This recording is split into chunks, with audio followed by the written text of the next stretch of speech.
복된 인생을 살라는 제목으로 말씀의 은혜를 나누겠습니다.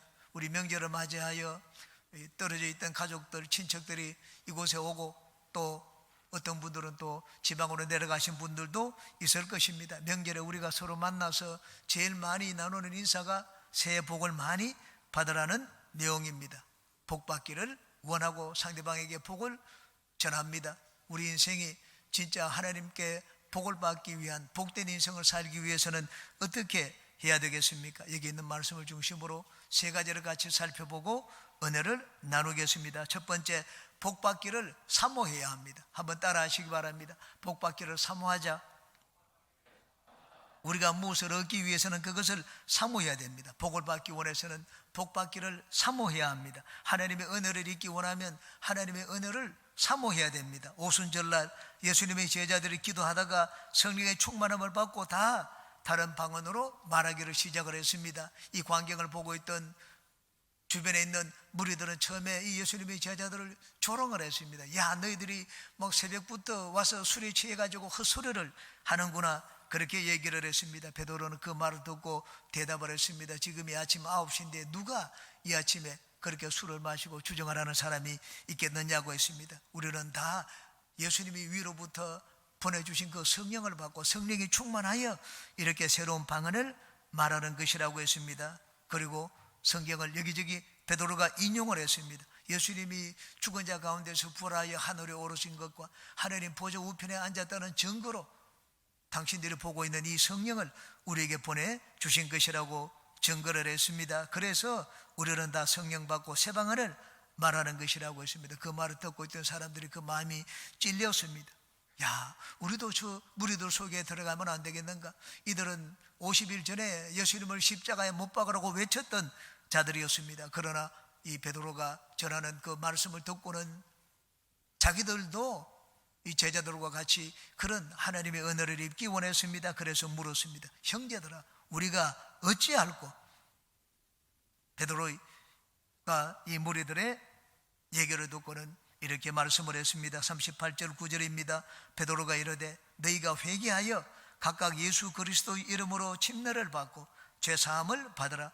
그리하면 성령의 선물을 받으리니 이 약속은 너희와 너희 자녀와 모든 먼데 사람 곧 우리 주 우리 하나님이 얼마든지 부르시는 자들에게 하신 것이라 하고, 누구든지 회개하고 예수 그리스도를 마음에 모셔드리기만 하면 성령을 받을 수 있다고 했습니다. 당신들도 우리와 같이 이렇게 성령 받고 새로운 방언으로 말을 할 수 있다고 권면을 했습니다. 베드로의 이 권면을 듣고 무리들이 다 침례를 받았습니다. 그날에 침례를 받고 성령을 받은 사람이 3,000명이나 되었습니다. 우리가 무엇을 얻기 위해서는 그것을 얻고자 사모하는 마음이 있어야 됩니다. 부자가 되기 위해서는 부자가 되기를 사모해야 됩니다. 부자를 비판하면 안 됩니다. 내가 부자가 되더라도 좋은 부자가 되면 됩니다. 의사가 되고 싶으면 의사가 되고 싶어하는 마음을 가져야 됩니다. 내가 어떤 사람이 되려고 하는가, 무엇을 갖고자 하는가, 내가 그렇게 되기 원하면 그것을 사모하는 마음을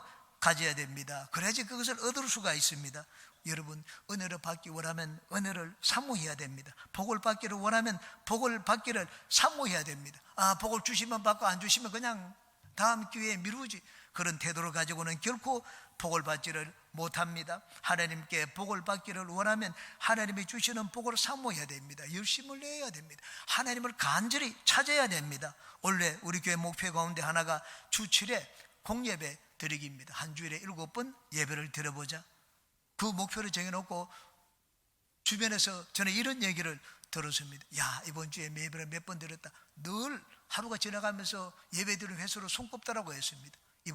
오늘은 이 정교인 출석 주일로 명절이기 때문에 저녁 예배가 없습니다. 그랬더니 어떤 분이 이런 질문을 해왔습니다. 오늘 저녁에 예배를 드리지 못하면 주출 예배 드리기가 하루 줄어드는데 어떻게 하느냐? 뭐 다른 방법이 없느냐?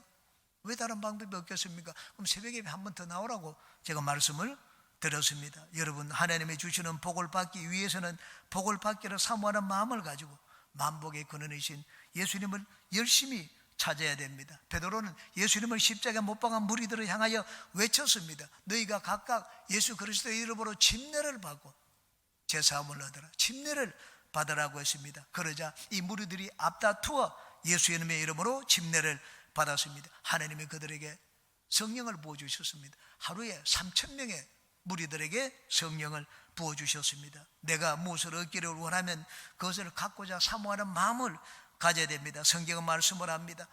하나님이 사모하는 영혼에게 만족을 주시며 줄인 영혼에게 좋은 것으로 채워주신다고 말씀을 했습니다. 원래 여러분이 얻고자 하는 그것을 얻기 위하여 모두가 다 그것을 얻기 위해서 사모하는 마음을 가지시기 바랍니다. 물질의 복받기를 원하는 분들은 물질의 복받기를 사모하고, 영적인 은혜를 얻기 원하는 분들은 영적인 은사를 얻기를 사모하시기 바랍니다. 결혼하기 원하는 분들은 결혼하기를 간절히 사모하시기 바랍니다. 사모하는 모든 심령들마다 구하는 것을 얻는 모든 분들이 되시기를 주님의 이름으로 축원합니다. 두 번째, 예수님 중심으로 살아야 합니다. 한번 따라 하시기 바랍니다. 예수님 중심으로 살자. 하나님은 모든 은혜를 예수님 안에 두셨습니다. 그러므로 우리가 하나님이 주시는 복을 받아 누리기 위해서는 예수님 안에 우리가 들어가야 됩니다. 예수님 안에 있는 것 얻기 위해서는 예수님 안에서 우리가 살아야 됩니다. 성경은 말씀을 합니다. 로마서 8장입니다. 자기 아들을 아끼지 아니하시고 우리 모든 사람을 위하여 내어주시니가 어찌 그 아들과 함께 모든 것을 우리에게 주시지 않겠느냐고 말씀을 했습니다. 그러므로 여러분, 하나님의 복을 받기 원하는 분들은 예수 그리스도 안에서 사시기 바랍니다. 예수님을 인정하고 예수님을 여러분 삶 가운데 모셔드리고 예수님을 높이는 삶을 사시기 바랍니다. 어떤 사람이 수리의 선물을 가득 싣고 살아가는 친구의 집에 찾아갔습니다. 친구요, 내가 당신에게 줄 것이 있으니까 문 좀 열어달라. 내가 선물을 가져왔다고 했습니다. 그러자 그 친구가 안에서 그 말을 듣더니만은 그 선물을 안에 들어놓고 가라고 했습니다. 아니, 문을 열어줘야지 안에 선물을 들어놓지, 문을 열어주지 않고 선물을 그냥 안에 들어놓고 가라고만 했습니다. 선물을 집 안에 들여놓을 수가 없었습니다. 그래서 대문을 열어주지 않았기 때문에 선물을 갖고 왔던 선물을 그대로 가지고 돌아갔습니다. 우리가 어떻게 보면은 상식에 어긋나는 일이라고 생각할 수가 있습니다. 그렇지만 우리가 하나님의 선물을 받는 데 있어서도 이와 같은 태도를 가질 수가 있습니다. 하나님의 예수 그리스도 안에서 모든 선물을 가지고 우리 가운데 오셨습니다. 예수님이 십자가 달려 돌아가시고 사흘만에 부활하시고 하나님 보좌 우편에 앉으시고 난 다음에 이제는 예수님이 하늘과 땅의 모든 권세를 가지고 계십니다. 우리 삶에 필요한 모든 것들을 예수님은 주실 수가 있습니다. 그 예수님이 주시는 것을 받아 누리기 위해서는 내가 내 마음의 문을 열어야 됩니다. 예수님을 내 삶에 모셔 드려야 됩니다. 성경은 말씀을 합니다. 볼지어다 내가 문 밖에 서서 두드린다고 했습니다. 너희들이 문을 열면 나는 들어가 그들과 함께 먹고 마실 것이라고 말씀을 했습니다. 그러므로 예수님 안에 하나님이 예배해 놓으신 모든 복을 우리가 삶 가운데 체험하고 누리며 살기 위해서는 내 마음의 문을 열고 예수님을 내 마음속에 모셔 드려야 됩니다. 하늘 보좌에 오르신 예수님이 하늘 보좌에서 우리에게 성령을 보내주셨습니다. 왜 성령을 보내주셨습니까? 예수님을 전가하기 위해서입니다. 요한복음 15장입니다. 내가 아버지께로부터 너희에게 보낼 보혜사 곧 아버지께로부터 나오시는 진리의 성령이 오실 때 그가 나를 증언하실 것이요 너희도 처음부터 나와 함께 있었으므로 증언하느니라. 하나님은 우리에게 성령을 보내주셨습니다. 누구를 위하여 성령을 보내주셨습니까? 내가 아닙니다. 나를 위하여 성령을 보내주신 것이 아닙니다. 예수님을 위하여 예수님이 하늘 보좌 우편에서 우리에게 성령을 보내주셨습니다. 성령이 너희에게 마시면 너희가 땅끝까지 이르러 내 증인이 될 것이라고 했습니다. 예수님이 증인 되도록 하기 위하여 예수님이 성령을 우리에게 보내주셨습니다. 하나님은 우리 삶에 필요한 모든 복을 예수 그리스도 안에 두셨습니다. 그리고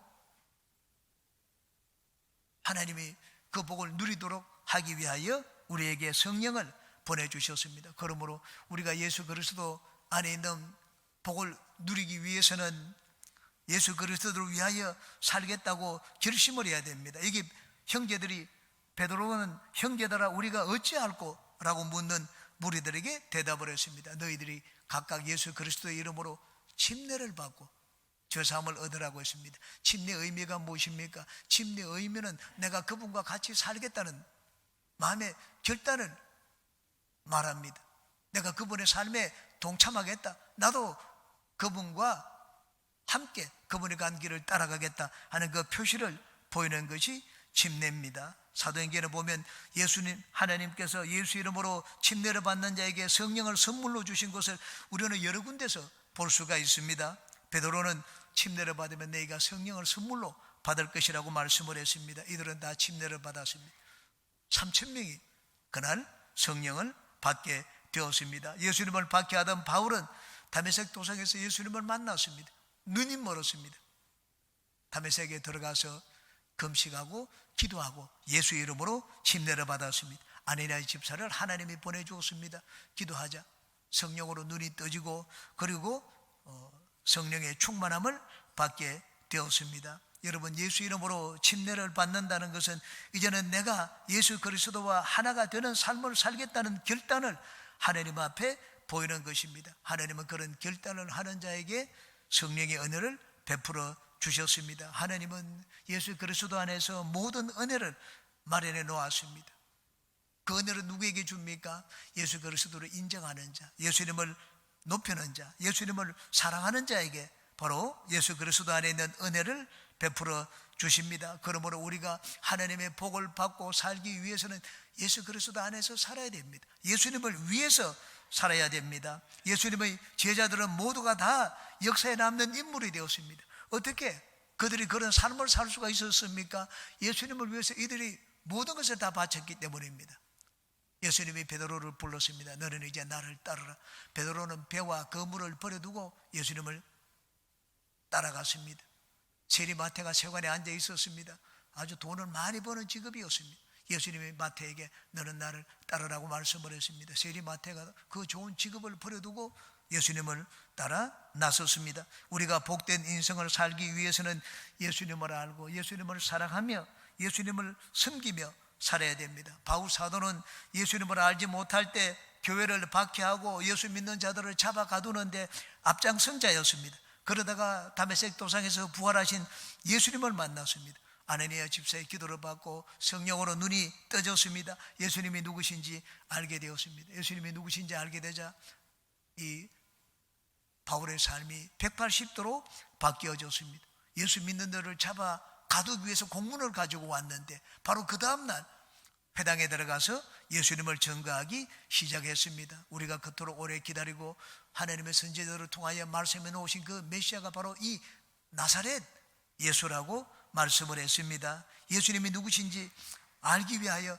자기가 지금까지 소중하게 여기고 있던 모든 것을 다 버렸습니다. 예수님을 알고 섬기는 것을 인생의 최고의 가치로 삼았습니다. 예수님을 알고자 하는 것이 자기 인생의 제일 가는 목표가 되었습니다. 예수님이 이제는 삶의 이유가 되었습니다. 그런 그를 주님께서 높여 주셨습니다. 여러분, 하나님의 복을 받는 비결은 너무나 간단합니다. 그것은 우리가 예수님을 높이는 인생을 사는 것입니다. 예수님을 높이겠다는 마음을 갖고 예수님을 높이는 삶에 동참하면 주님은 그러한 자를 최고로 스포트해 주십니다.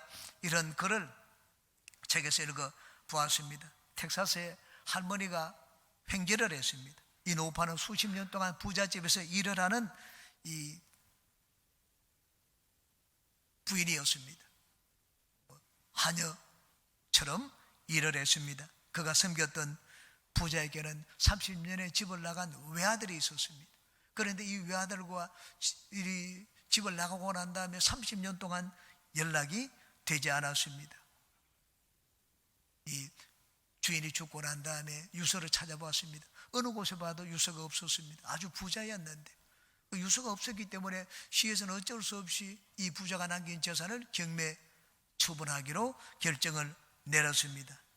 부자가 쓰는 물건이기 때문에 아주 잘 팔려나갔습니다.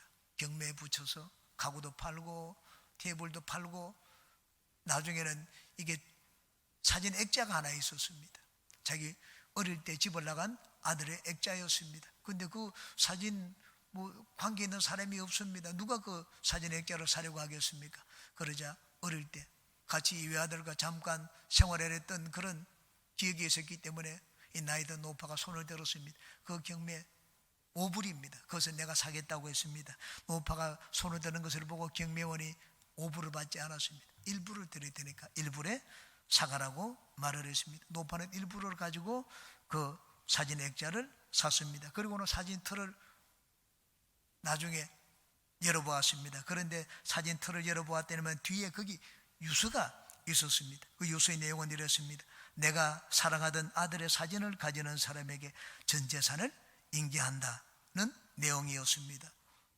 아들을 만나지 못했지만은 그러나 아들의 사진을 갖는 자는 그 아들과 관계가 있는 사람일 거라고 생각을 했습니다. 그래서 자기 아들의 사진을 갖는 자에게 전 재산을 물려주는 다는 유서를 남겼습니다. 우리 하나님은 어떻겠습니까? 세상의 부자도 자기와 관계 있는 아들, 그 아들을 생각해서 사진만 가져도 전 재산 남기겠다고 했는데, 하나님은 그 아들 예수님을 사랑하고 그 아들 안에서 살겠다는 자에게 하늘나라를 유업으로 주시지 않겠습니까? 하나님의 모든 좋은 것들 그걸 예수님 안에 두시고 아들을 사랑하는 자에게 남겨 놓으셨습니다. 우리는 예수님을 최고로 여기고 예수 그리스도를 위하여 살고, 그래서 예수 그리스도 안에 있는 모든 복을 누리는 여러분 되시기를 주님의 이름으로 축원합니다. 세 번째입니다. 성령과 함께 인생을 살아야 합니다. 따라하시기 바랍니다. 성령과 함께 인생을 살자. 예수님의 제자들이 성령을 받은 후 나가서 복음을 전하자 놀라운 일들이 일어났습니다. 예수님을 십자가에 못 박는데 앞장섰던 이 3,000명의 무리들이 회개하고 예수님을 믿게 되었습니다.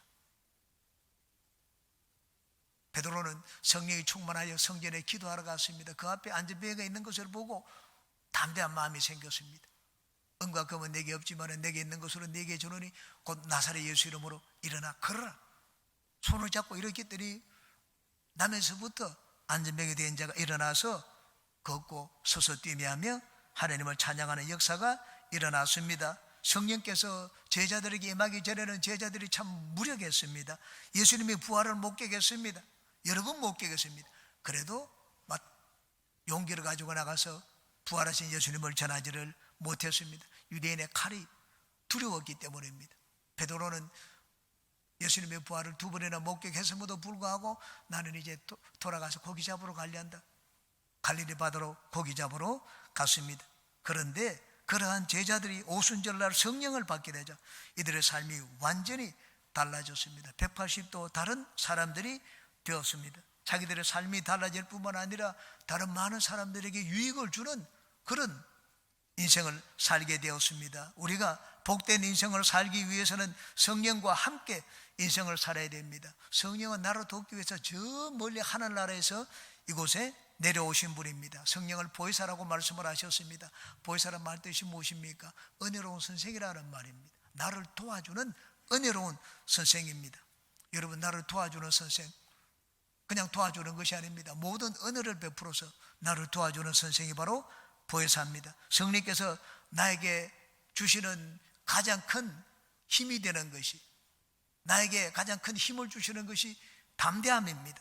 사도행전에 보면 성령 충만과 항상 같이 짝지어 놓은 단어가 있습니다. 그것은 담대함입니다. 베드로는 오순절날 성령이 충만함을 받자 나가서 무리들 앞에 자신 있게 담대하게 성경 말씀을 전했습니다. 성전으로 기도하러 가다가 민문과 안전뱅이가 있는 것을 보고 담대하게 외쳤습니다. 일어나 걸으라고 외쳤습니다. 안전뱅이를 고친 일로 인하여 공회 이전에 체포당했습니다. 공회 앞에 섰습니다. 그 공회는 예수님을 재판한 최고 법정입니다.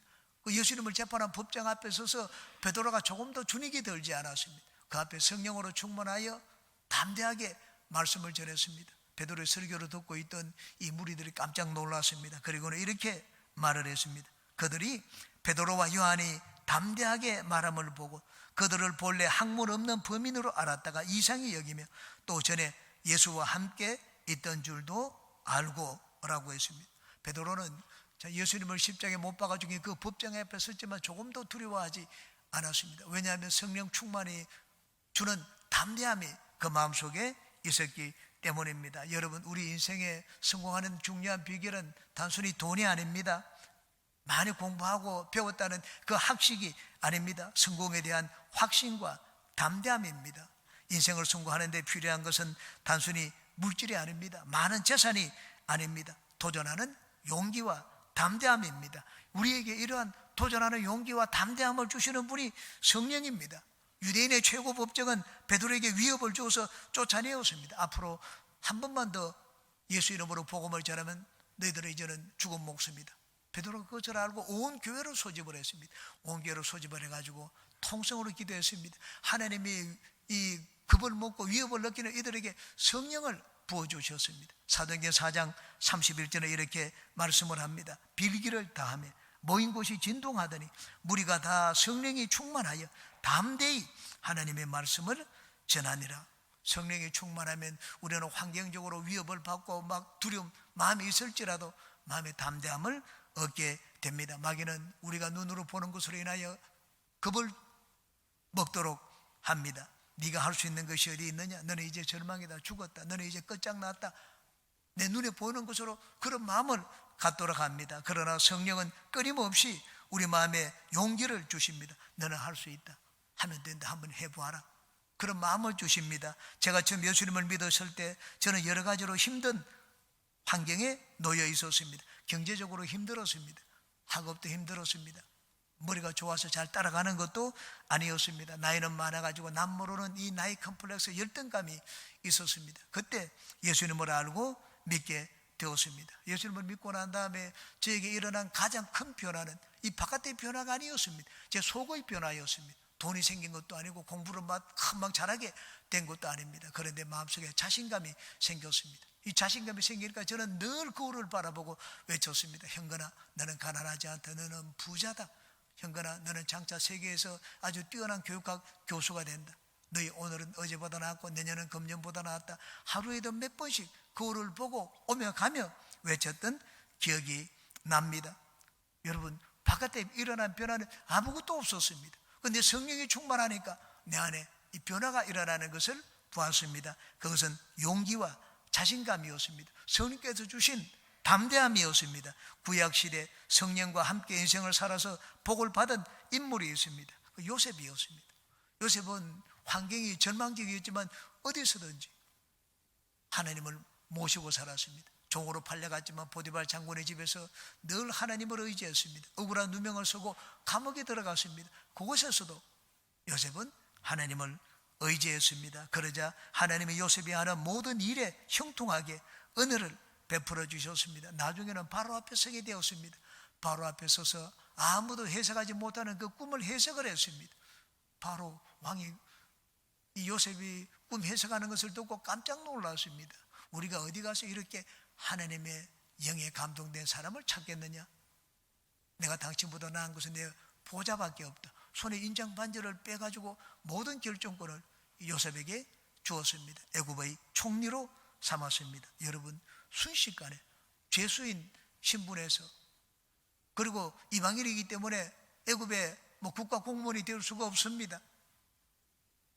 그런데 순식간에 졸지에 감옥의 죄수 종된 그 신분에서 애굽의 총리가 되었습니다. 성령 하나님을 늘 마음에 모시고 살았기 때문입니다. 성령 하나님은 오늘날도 우리에게 이러한 은혜를 베푸십니다. 절망 가운데 있는 자에게 용기와 자신감을 주고 보잘것없는 자에게 찾아오셔서 위대한 하나님의 구원의 길을 우리에게 보여주십니다. 은혜가 무엇인지 알도록 만들어주십니다. 그러므로 복된 인생을 살기 원하는 여러분들은 늘 성령 하나님을 의지하며 사시기 바랍니다. 인생의 어려운 일을 만났을 때뿐만이 아닙니다. 매 순간 성령 하나님의 손을 잡고 늘 성령과 대화하며 사는 여러분 되시기 바랍니다. 요셉과 함께 하셔서 요셉의 인생을 복 주시고, 예수님과 함께 하셔서 놀라운 일을 행하시며, 제자들과 함께 하셔서 제자들을 통하여 놀라운 일을 행하신 그 성령님께서 여러분의 삶에도 함께 하셔서 여러분 모두가 다 복된 인생을 살게 해주시기를 주님의 이름으로 축원합니다.